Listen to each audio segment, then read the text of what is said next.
बिस्मिल्लाहिर्रहमानिर्रहीम। Cytogenic disorders involving 6 chromosomes ही हैं। पहले भी हमने पढ़ा कि अगर ऑटोसोम्स में कोई एब्नॉर्मेलिटी आ जाए तो वो लाइफ थ्रेटनिंग होते हैं, सेवियर वो उसके होते हैं, इफ़ेक्ट्स होते हैं, सही है। लेकिन जो 6 क्रोमोसोम्स के साथ होते हैं उसमें ज़ाहिर बात है मेन जो सिम्टम है वो इनफर्टिलिटी है, लेकिन फिर भी ये ज़िंदा रहते हैं, सही है, यानी कि कंपेटेबल विद लाइफ। फिर क्या कहते हैं कि इसमें ऐसे कैरियोटाइप्स होते हैं जो कि रेंज करते हैं फ्रॉम 45x यानी कि 45 ऑटोसोम्स और एक एक्स क्रोमोसोम से, यह वाई क्रोमोसोम या दूसरा एक्स क्रोमोसोम नहीं है, और रेंज करता है 49 X X X Y tetra X chromosomes और एक वाई क्रोमोसोम, इतने तक ये रेंज कर सकते हैं इनके क्रोमोसोम नंबर। और ये जो कैरियोटाइप है ये किस चीज़ को कहते हैं, बार बार आता है shape, number and structure of chromosomes. जब हम एक टेस्ट के थ्रू क्या कर देते हैं इसको देख लेते हैं, इसको कैरियोटाइप कहते हैं, सी है। अगर एक दो क्रोमोसोम है हमारे पास, एक का जो है ना साइज बड़ा है दूसरी का छोटा है, तो इसको ये दोनों डिफरेंट कैरियोटाइप हो गए। दूसरी तरफ ये कहते हैं कि हमने ऐसा मेल को देखा जिसमें जो होते थे 3 वाई क्रोमोसोम थे, लेकिन फिर भी वो नॉर्मल था, सही है। ये क्यों नॉर्मल था, तो दो रीजंस बताए हैं। एक बताए है लेनोलाइजेशन ऑफ द एक्स क्रोमोसोम्स, जो एक्स क्रोमोसोम होते हैं वो साइलेंट हो जाता है, इनएक्टिवेट हो जाते हैं, इसको लेनोलाइजेशन कहते हैं, सही है। नॉर्मली जो फीमेल्स होते हैं उनमें दो एक्स क्रोमोसोम होते हैं, एक साइलेंट होते हैं और एक जो थे एक्टिवेटेड होता है। दूसरी बात, जो वाई क्रोमोसोम है उस पर बहुत कम मटेरियल्स होते हैं जो जेनेटिक्स इंफॉर्मेशन कैरी करते हैं, सही है। वाई क्रोमोसोम्स का सिंपल काम क्या होता है, वो जीन्स को डिटरमाइन करते हैं। जब ये प्रेजेंट होते हैं तब वो क्या होगा, मेल होगा, जब ये प्रेजेंट नहीं होगा तो वो फीमेल होगी। ये किसने एक्सप्लेन किया, मेरी लियोन ने। इसने एक हाइपोथेसिस प्रोवाइड किए, इसमें उन्होंने कहा, ये कह दिया कि जो एक्स क्रोमोसोम की जेनेटिक मटेरियल्स होती है फीमेल में, वो एक एक्स क्रोमोसोम में एक्टिव होती है और दूसरे एक्स क्रोमोसोम में ये इनएक्टिव होती है। और ये कब इनएक्टिव होता है, ये 16 डेज आफ्टर कंसेप्शन यानी कि फर्टिलाइजेशन की 16 दिन बाद जो फेटस होता है उसमें एक एक्स क्रोमोसोम जो होते हैं साइलेंट हो जाते हैं। इसके बाद ये एम्ब्रियो क्या करेगी, ग्रो करेगी, इसमें बहुत सारे सेल्स आ जाएंगे, तो हर सेल्स में एक एक्स क्रोमोसोम साइलेंट हो, चाहे वो एक्स क्रोमोसोम मदर से आया हो चाहे वो एक्स क्रोमोसोम फादर की तरफ से आया हो। इसका मतलब ये है कि ये एक सेल था, सही है, इसके अंदर दो एक्स क्रोमोसोम थे, ये एक्स क्रोमोसोम इनएक्टिव हो गया, अब ये क्रोमोसोम डिवाइड हो गए, सही है। तो इसके अंदर भी दो एक्स क्रोमोसोम होंगे, एक साइलेंट होगा एक एक्टिव होगा, इस तरह और सेल्स बनेंगे। तो ये सारे जितनी भी प्रोजेनी है इनमें एक क्रोमोसोम जो होगा एक्स क्रोमोसोम एक्टिव होगा, दूसरा एक्स क्रोमोसोम इनएक्टिव होगा। अब एक और बहुत इंटरेस्टिंग बात करती है, सही है, कि ये सारे के सारे सेल्स है, इनमें एक इनएक्टिवेटेड एक्स है एक एक्टिवेटेड एक्स है, सही है। लेकिन कुछ एक्स जो होते हैं वो फादर से आते हैं और कुछ एक्स जो होते हैं वो मदर से आते हैं, सही है। लेकिन यहाँ पर इन सेल में ये रैंडमली एक्टिवेटेड होते हैं। कुछ सेल में इनएक्टिवेटेड सेल जो होते हैं वो मदर से होगा, एक्टिवेटेड फादर से होगा। कुछ सेल में जो होते हैं एक्टिवेटेड सेल जो होते हैं फादर से होगा और इनएक्टिवेटेड मदर से होगा, सही है। अब एक और बात, हमने पढ़ा कि वाई क्रोमोसोम पर बहुत ज़्यादा कम जेनेटिक मटीरियल्स होती है, सही है, और एक्स सेल्स पर जो होते हैं वो एक्स क्रोमोसोम पर ज़्यादा होती है। अब अगर मेल में हम देखें और फीमेल में हम देखें, तो मेल में तो होते हैं एक एक्स क्रोमोसोम होते हैं और फीमेल में दो एक्स क्रोमोसोम्स होते हैं। तो होना तो ये चाहिए कि फीमेल्स के साथ ज़्यादा जेनेटिक मटेरियल हो, मेल के साथ कम जेनेटिक मटेरियल हो, सही है। तो इसीलिए फिर कहते हैं कि ये जो इनकोड करेगा डिफरेंट प्रोटीन्स वगैरह को, और ये भी डिफरेंट प्रोटीन्स वगैरह को इनकोड करेगा, सही है। तो इसका प्रोटीन जो होते हैं वो डबल होने चाहिए एज कम्पेयर टू मेल, इसलिए इसकी जो पिनोटाइप्स होते हैं, सही है, जो फिजिकल अपीयरेंस होते हैं वो भी डबल होनी चाहिए as compare to males. Let's say अगर हम ले लें कि मेल्स में जो होते हैं 7 कलर्स ऑफ स्किन है, तो फीमेल्स में जो है 14 होनी चाहिए। लेकिन ऐसा क्यों नहीं है, क्योंकि यहाँ पर जो होता है एक्स क्रोमोसोम एक इनएक्टिवेटेड होते हैं, तो मेल्स और फीमेल्स में एक जितने एक्स क्रोमोसोम एक्टिव रहेंगे तो एक जितने प्रोटीन्स बनेंगे और एक जितने ट्रेट्स बनेंगे। और एक और बात भी की है कि एक कंडीशन है जिसको कहते हैं टेट्रासोमी, से है टेट्रासोमी कहते हैं। इस टेट्रासोमी में क्या होते हैं, टेट्रासोमी एक्स, इसमें जो होते हैं एक फीमेल होते हैं उसके साथ 48 क्रोमोसोम्स होते हैं, यानी कि दो क्रोमोसोम्स नॉर्मल से ज़्यादा होते हैं। वो कौन से होते हैं, एक्स क्रोमोसोम ज़्यादा होते हैं, 1 2, सही है। ये जब ज़्यादा हो जाते हैं तो 46 की बजाय 48 हो गई, लेकिन ये यहाँ तो 4 एक्स आ गई, लेकिन यहाँ पर जो इनएक्टिवेटेड होगा वो एक एक्स होगा, यानी कि इसमें 3 एक्टिव एक्स हो गए और एक जो थे इनएक्टिव एक्स हो गया। अब ये जो लेयन हाइपोथेसिस है इसने ये भी बोल दिया कि ये जो फीमेल्स की सेल्स होती है ये मोज़ेक होते हैं। सेम मोज़ेक क्यों होते हैं? क्योंकि लेट्स से ये 2 फीमेल सेल्स हैं, ये इनमें एक्स एक्स है। इसमें जो एक एक्स है वो मेल से एक्टिव होगा, दूसरे में एक्स वो फीमेल से एक्टिव होगा, इसलिए ये दोनों सेल हम एक जैसे नहीं रख सकते, सही है? इसलिए ये जो फीमेल्स होते हैं उनकी सेल्स मोज़ेक्स होते हैं। अब इस इनएक्टिवेशन के मॉलिक्यूलर बेसिस क्या है? तो इन्होंने बोला है कि एक जीन है जिसका नाम है ज़िस जीन। ये ज़िस जीन क्या करते हैं? एक आरएनए बनाता है जो नॉन कोडिंग आरएनए होते हैं, और ये नॉन कोडिंग आरएनए कहाँ पर होता है? ये न्यूक्लियस के अंदर होते हैं, और न्यूक्लियस के अंदर जो एक्स क्रोमोसोम होता है, सही है? लेट्स ये एक एक्स क्रोमोसोम है, इससे इस तरह इनकैप्सुलेट कर देता है, इसको इनकोड कर देता है, ऐसे है। जब ये इसके ऊपर कोटेड हो जाते हैं तो फिर ये जो एक्स क्रोमोसोम होते हैं फिर इसके ट्रांसक्रिप्शन और ट्रांसलेशन नहीं हो सकती और ये इनएक्टिव बन जाता है। तो जिस जीन जो होता है वो रिस्पॉन्सिबल होते हैं इनएक्टिवेशन ऑफ एक्स क्रोमोसोम। लेकिन इस जिस जीन की जो होते हैं ना, एक कॉपी जो होते हैं वो एक्टिव होती है और एक कॉपी इनएक्टिव होती है, तो इसलिए एक एक्स क्रोमोसोम जो होते हैं वो एक्टिव रहता है न्यूक्लियस में और दूसरा एक्स क्रोमोसोम इनएक्टिव रहता है।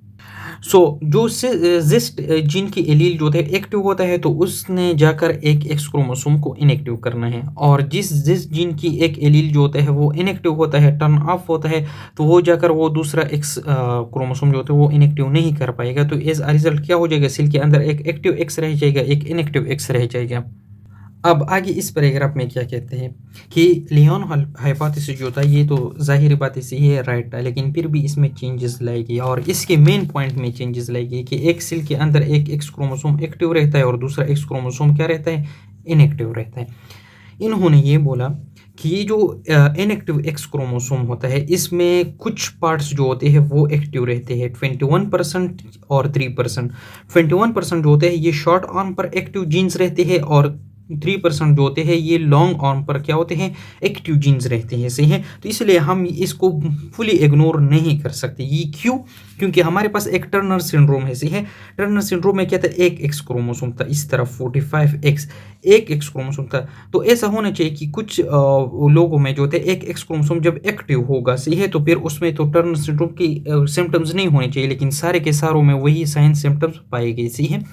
दूसरी बात ये लोग क्या कहते हैं कि हमारे पास जो वाई क्रोमोसोम है इसका कोई भी जो होता है इफेक्ट नहीं है। क्यों नहीं है? क्योंकि एक ये कहते हैं कि वाई क्रोमोसोम के ऊपर एक रीजन होता है जिसको कहते हैं SRY। ये रीजन क्या करता है? ये मेल डिटर्मिनेशन करता है। जब भी किसी भी जगह पर एक वाई क्रोमोसोम प्रेजेंट होगा, चाहे जितनी भी एक्स क्रोमोसोम होंगी, तो वो बंदा मेल होगा।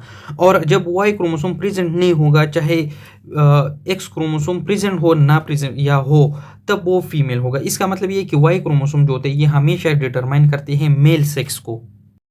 क्लेनेफेल्टर सिंड्रोम से है ये क्या होता है? ये इसका इनका जो कैरियोटाइप होता है वो 47XXY होता है, सही है, यानी कि एक एक्स एक्स्ट्रा होता है। ये नॉर्मली वाई प्रेजेंट है तो मस्ट ये मेल्स होंगे, सही है। लेकिन कौन से मेल्स? हाइपोगोनेडिज्म वाले मेल्स में गोनेड टेस्टिस होती है। इनकी जो टेस्टिस होते हैं उनका फंक्शन हाइपो होगा, वो टेस्टोस्टेरोन नहीं बना सकेंगे, यानी कि इनमें इनफ टेस्टोस्टेरोन्स नहीं होंगे। इनमें क्या होंगे? At least minimum 2 x chromosomes होंगे और एक वाई क्रोमोसोम होगा। अब क्या कहते हैं? इसका सबसे जो कॉमन काज है वो क्या करता है? ये हाइपोगोनेडिज्म करता है, सही है। फिर ये कहता है कि इनका जो कैरियोटाइप है वो ये है, लेकिन इसके अलावा ये किस वजह से होता है? ये नॉन डिसजंक्शन की वजह से होते हैं। मियासिस की एनापेज में क्या होता है? होमोलोगस क्रोमोसोम एक दूसरे से जब सेपरेट होती है तो कुछ क्रोमोसोम्स में क्या हो जाते हैं? सेपरेशन के दौरान 2 एक्स क्रोमोसोम एक साथ चले जाते हैं। ये एक्स क्रोमोसोम फादर से भी हो सकते हैं और ये मदर से भी हो सकती है। 15% ऑफ द पेशेंट में ये मोजेक सिस्टम होता है, यानी कि कुछ सेल्स में इनकी जो होते हैं नॉर्मल होते हैं 46XY होते हैं और कुछ सेल में एक एक्स्ट्रा एक्स क्रोमोसोम होता है, या किसी तरह हो सकता है कुछ सेल्स में 47XXY होता है, कुछ सेल्स में 48XXXY, यानी कि 2 एक्स्ट्रा एक्स क्रोमोसोम्स होंगे, सही है। और इसी तरह कुछ और वेरिएशंस भी आ सकते हैं। अब ये और क्या कहते हैं कि ऐसा मोजेक सिस्टम जिसमें जो नॉर्मल ज़्यादा सेल्स में नॉर्मल नंबर ऑफ क्रोमोसोम होंगे 46XY क्रोमोसोम होंगे, तब उनमें जो एसोसिएटेड सिम्टम्स वगैरह है ये कम होंगे। अब मदर से तो ये नॉन डिसजंक्शन की वजह से आ गई, सही है, ड्यूरिंग मियासिस। लेकिन फादर से क्यों आएंगी? क्योंकि जो रेडिएशन है वगैरह ये क्या करते हैं? ये फादर एंड मदर दोनों में नॉन डिसजंक्शन काज कर सकते हैं। तो इसी वजह से ये दोनों से ट्रांसमिट हो सकते हैं अपने ऑफस्प्रिंग में। अब इस पैराग्राफ में फिर क्या कहते हैं कि क्लेनेफेल्टर सिंड्रोम तो हम डिफरेंट साइन सिम्टम से आइडेंटिफाई कर सकते हैं, लेकिन इनमें सबसे जो मेन रीज़न है वो हाइपोगोनेडिज्म है। इनकी जो टेस्टिस का फंक्शन होते हैं वो बहुत कम होते हैं, टेस्टोस्टेरोन लेवल कम होता है। इसके अलावा इसकी यूनिक बॉडी शेप होती है क्योंकि इनकी जो सोल्स होते हैं और प्यूबिक बोन होते हैं इनके दरमियान डिस्टेंस बहुत ज़्यादा होता है, यानी कि इनके जो लेग्स होते हैं वो बहुत लॉन्ग होते हैं और ट्रंक नॉर्मल होता है, जिसकी वजह से इनकी जो बॉडी होते हैं वो बहुत लॉन्ग दिखाई देती है। सही है। इसके अलावा इनमें हार्मोन्स इबनॉर्मलिटी होती है, जिसकी वजह से क्या होता है इनमें डिफरेंट यूनिक हैबिट्स आ जाते हैं। जिस तरह गे जो होते हैं ना ट्रांसजेंडर जिस तरह आदत रखते हैं उसी तरह होते हैं। इसके अलावा इनमें क्या होता है फेस में जो होता है डिफरेंट एबनॉर्मेलिटीज़ आ सकती है। इसके अलावा इनको गाइनोकोमेस्टिया होता है, यानी कि ये तो होते हैं मेल्स है लेकिन इनके ब्रेस्ट का साइज़ जो होता है लार्ज होता है। फेस पर इनके बहुत कम हेयर्स होते हैं, बॉडी पर भी कम हेयर्स होते हैं, प्यूबिक एरिया पर भी बहुत कम हेयर्स होती है। इसके अलावा इनके टेस्टिस की साइज़ बहुत कम होती है, अगर ज़्यादा से ज़्यादा हो जाए तो 2 सेंटीमीटर होते हैं। और इसी वजह से जब इनके टेस्टिस का साइज़ कम होता है, जो टेस्टोस्टेरोन का लेवल होता है वो ब्लड में बहुत कम होता है, जबकि इनके गोनेडोट्रोपिन का लेवल होता है वो यूरिन में ज़्यादा होती है। क्यों? क्योंकि ये गोनेडोट्रोपिन कन्वर्ट नहीं होती टेस्टोस्टेरोन में। अब इसमें ये कहते हैं कि क्लिनेफेल्टर सिंड्रोम के जो पेशेंट्स होते हैं वो बहुत रेयरली फर्टाइल होते हैं, मतलब मोस्टली इनफर्टाइल होते हैं, बच्चे पैदा नहीं कर सकते। और जो रेयरली फर्टाइल होते हैं उनमें मोज़ेक सिस्टम होते हैं, यानी कि इनकी ज़्यादातर सेल्स में जो नंबर ऑफ क्रोमोसोम्स होते हैं वो नॉर्मल होते हैं और कम सेल्स में नंबर ऑफ क्रोमोसोम क्या होते हैं एबनॉर्मल होती है। इसी वजह से कुछ जो होते हैं वो फर्टाइल हो सकते हैं लेकिन ये बहुत ज़्यादा रेयरली होते हैं। सही है। इसके अलावा ये कहते हैं कि ये जो स्टेरिलिटी है, यानी कि ये जो कंडीशन आता है ये किस वजह से होता है, ये स्पर्मेटोजेनेसिस से होता है, जहाँ पर स्पर्म बनती है। जाहिर बात है क्लिनेफेल्टर सिंड्रोम वाले पेशेंट्स मर्द होते हैं तो इसी वजह से इनका प्रॉब्लम कहाँ पर होगा, स्पर्मेटोजेनेसिस में होगा। कुछ टाइम में तो इस तरह होता है कि बिल्कुल भी स्पर्म प्रोड्यूस ही नहीं होती, जिसको हम एजोस्पर्मिया कहते हैं। सही है। और अगर हम इनके टिश्यूज़ को देखें तो उसमें हाइलिनाइजेशन होती है, इनकी जो ट्यूब्यूल्स होती है सेमिनिफेरस ट्यूब्यूल्स होती है। इसका मतलब ये हाइलिनाइजेशन का कि वहाँ पर बिल्कुल हमें ट्रांसपेरेंट ट्यूब्यूल्स देते हैं कि इसके अंदर कोई जर्म सेल्स और वो जो दूसरे सेल्स होते हैं सर्टुली सेल्स वो बिल्कुल प्रेजेंट नहीं है। सही है। और जो लेड सेल्स होते हैं वो बहुत ज़्यादा प्रोमिनेंट होते हैं। वो 2 कंडीशन की वजह से होते हैं। क्यों प्रोमिनेंट होते हैं? नंबर 1 कि इन लेड सेल में हाइपरप्लेजिया होता है, और दूसरा इनकी जो ट्यूब्यूल्स है इनमें सर्टुली और जर्म सेल्स नहीं होती, इस वजह से ये बहुत प्रोमिनेंट दिखाई देते हैं। और ये जो हाइलिनाइजेशन होती है, यानी कि जर्म सेल्स और वो सेल्स नहीं होते, सर्टुली सेल नहीं होते, तो ये एक गूस्ट लाइक स्ट्रक्चर दिखाई देते हैं। इसका सिंपली मतलब ये है कि जिस तरह हम एक्सरे में एक स्ट्रक्चर देखते हैं बोन्स का, इस तरह ये भी दिखाई देते हैं। आगे ये कहते हैं कि जो क्लिनेफेल्टर सिंड्रोम्स होते हैं इन लोगों में जो होते हैं मेंटल रिटार्डेशन भी होता है समटाइम्स। ही है। इसके अलावा इनमें इंटेलेक्चुअल इम्पेयरमेंट होते हैं, यानी कि इनकी जहानत बहुत ज़्यादा कम होती है। सही है। लेकिन ये इसमें बहुत ज़्यादा माइल्ड होता है। सही है। और कुछ केसों में इस तरह के साइंस हमें दिखाई भी नहीं देते। इसके अलावा इनमें जो इंटेलिजेंस की इम्पेयरमेंट है, इसकी इंटेलिजेंस प्रॉपर्टी जो होती है वो बहुत कम होती है। ये क्यों होता है? क्योंकि एक्स्ट्रा क्रोमोसोम की वजह से होता है। सही है। इसके अलावा कहते हैं कि जो क्लिनेफेल्टर सिंड्रोम्स के पेशेंट्स होते हैं इनमें और डिजीज़ के चांसेस बहुत ज़्यादा होते हैं।